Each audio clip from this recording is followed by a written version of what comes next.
Chris Mackowski of Emerging Civil War. I'm standing at Fraley Field, the site of the opening action of the Battle of Shiloh at about 5:45 in the morning in April. A reconnaissance comes from in front of me down in this direction, trying to check things out. Sent out here by 31-year-old Harvard-educated Everett Peabody.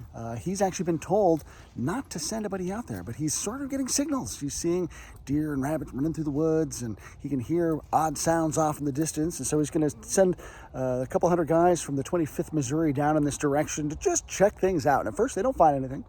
They come back, and nothing's out there, but he's like, I feel it in my bones. Something's happening. And it's important because Peabody is one of the few guys in this army that actually has combat experience in this Civil War.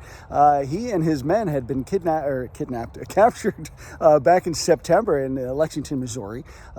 So after being paroled, he and his men come back, they're reconstituted. And so he's got an eye and ear for combat that other guys don't have. So he says, go back out there and take a second look.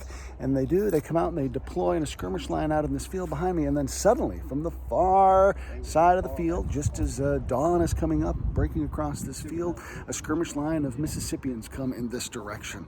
And they start trading fire. And then all of a sudden, the first wave of Hardee's Corps comes through there. Patrick Claiborne off in that direction, as I've recently been told.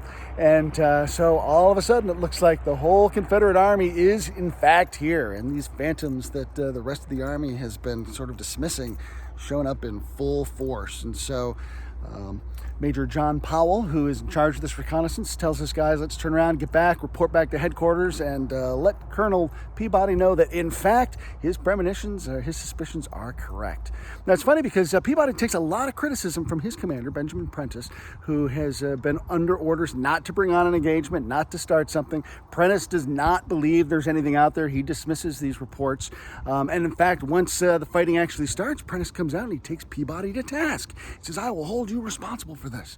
And Peabody, in true leadership fashion, says, sir, I am responsible for everything I have done in my life. Peabody will be killed as he is trying to hold off these first waves of Confederates. So a moment of leadership that ends in tragic fashion for him, but is the tripwire that lets the Union Army know that the Confederates are on their way. Standing in Fraley Field at Shiloh National Battlefield, I'm Chris Mackowski.